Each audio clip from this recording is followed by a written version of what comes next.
Wide Open, Chapter 7, Shadow Work. A few days later, Mark and Layla were relaxing together on their shared bedroom blanket. Mark sat propped against the headboard with a book Layla had lent him about hugging meditations. Beside him, Maia was immersed in a different world, turning the pages of a new novel by her favourite romance author. The peace and quiet was soothing until it was disturbed by the vibration of Maia's mobile phone. Glancing at the screen, she smiled. "It's Dorian," she said, her voice carrying an unspoken question. "It's okay, go ahead," said Mark. She gratefully caressed his thigh, then slipped out of bed and padded to the living room. She left the bedroom door ajar, as if to say that she had nothing to hide. The murmur of her greeting floated in, warm and familiar. "Hey, yes, I was just reading." Mark stared at the open page of his book, but the words dissolved before his eyes. His attention was magnetically pulled to the low murmur of conversation from the other room. He heard Maia laugh, a soft, intimate sound he knew well. But now it was being given to someone else. A heavy lump seemed to form in his stomach. "What is this?" he asked himself, placing a hand on his abdomen. The feeling was confusing and muddled.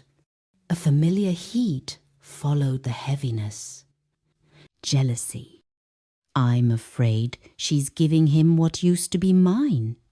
But that wasn't the whole truth. It felt too simple. He listened more closely to his feelings. The sweetness of her voice showed that she was enjoying herself. She wasn't performing. She was just being herself. Another sensation washed over him then, deeper and lonelier. It was a hollow ache in his chest, a yearning. "You want that?" a quiet voice inside him whispered. "You want someone to call you late just to hear your voice. You want to feel desired." This was envy. He longed for the excitement of a new connection that could make him glow from within as well. His jealousy said, "I'm losing her." His envy asked, "Why does she get to have that and I don't?" These feelings twisted together in his gut, forming an uneasy knot of insecurity and frustration. He closed the book. The irony was bitter. Here he was, reading about sacred connection, yet feeling utterly disconnected in his own bedroom.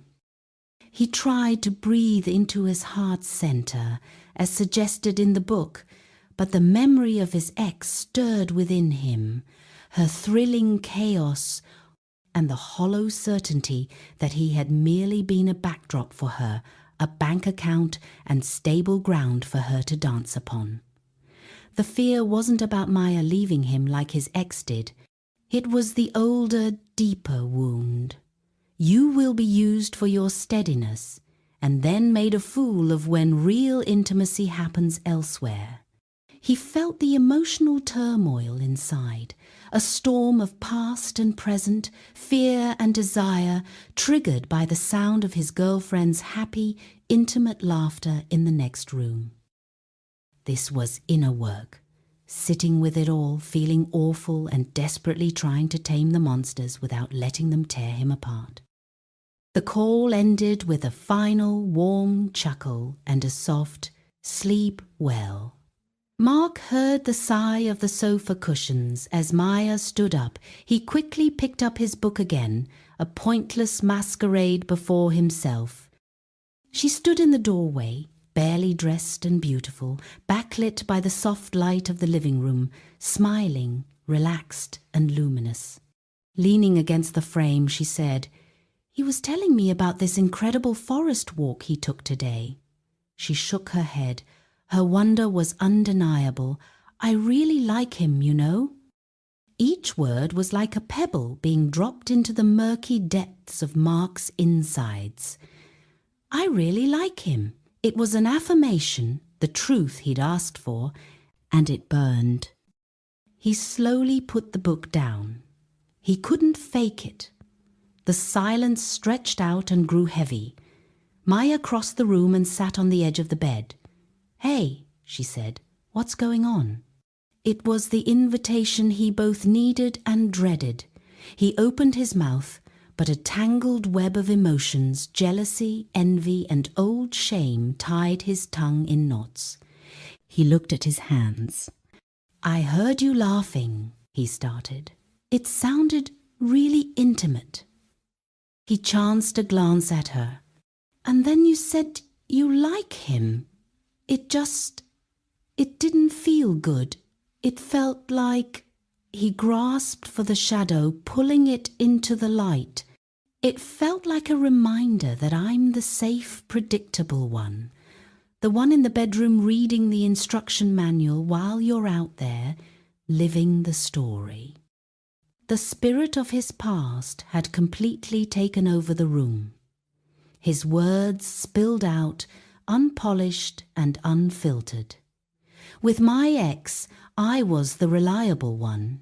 She'd have her adventures, and I was just the home base from which she'd run her life. My value lay in my stability. My punishment for being stable was being boring, being left alone in the end. His voice cracked. "So when I hear you laugh like that with him, this old tape plays. You're doing it again. You're the useful guy. And the real, exciting connection is happening somewhere else." He wasn't accusing her. He was showing her the wound. Maia didn't flinch. She didn't defend or justify herself. She listened, her eyes wide and soft, absorbing the storm. When he had finished, she allowed a moment of silence to pass between them. "Oh, Mark," she breathed. She took his hand, her touch solid and warm. "That woman, she used you. She took advantage of your kindness. That was her failure and her meanness." She slid closer, her warmth making him feel her presence as she held his gaze. "What I feel for Dorian. It's added. It's a beautiful, separate stream that feeds me. But you—" She placed her hand on the center of his chest. "You are my river, my home, my foundation, my chosen life. Yes, you are both my safety and my spark. With you, they aren't separate things. You also satisfy my desire, every single day." Her words were like balm for the painful wound of neglect. But she didn't stop there. She felt the other layer, the yearning. "And Mark, it's okay," she said. "It's more than okay that you heard that and wanted it for yourself." He looked at her, stunned. Had she just invited him to want more? "I do," he whispered, afraid of his own admission. "I want to experience that too." A gleam of recognition came into Maia's eyes. "Then let's find that for you." "I suppose it's probably more difficult for men," she acknowledged. "The world doesn't yet make much space for men to seek gentle, intimate connections. But our world can." She took a breath. "My new friend, Chloe. She's kind, she's emotionally aware, and she would probably understand the idea we're trying to build. I know she loves lots of cuddles and sometimes feels lonely, as she has been single for a few years. Would you like me to talk with her? Seeing if she'd be interested in meeting you, just to see how your chemistry is?"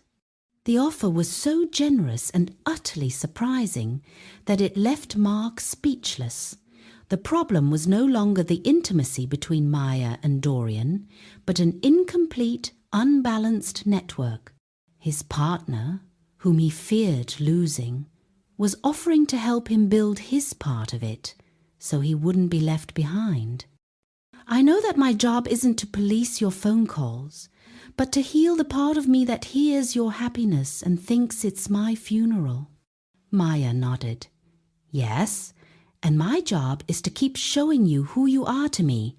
And," she added, her lips curving into a tender, determined smile, "to help you find what you need out there too." She leaned in and kissed him passionately, a seal on their new agreement. That kiss lit the tinder of everything they had just unearthed. The fear, the yearning, and the raw, honest ache. His touch was not demanding her as a possession, but celebrating the honesty between them. She responded with open surrender.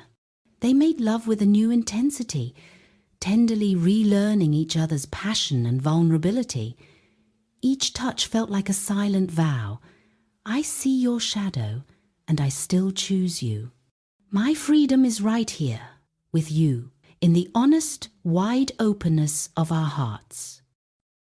Later that night, Mark got up and added some more points to their growing list of skills to improve. Skill 5. Self-awareness and inner shadow work. Meeting your deepest triggers and patterns with conscious curiosity. Embracing a certain amount of discomfort as the price of growth. Understanding that deep personal work is not optional if you want to build a sustainable, healthy network of partners.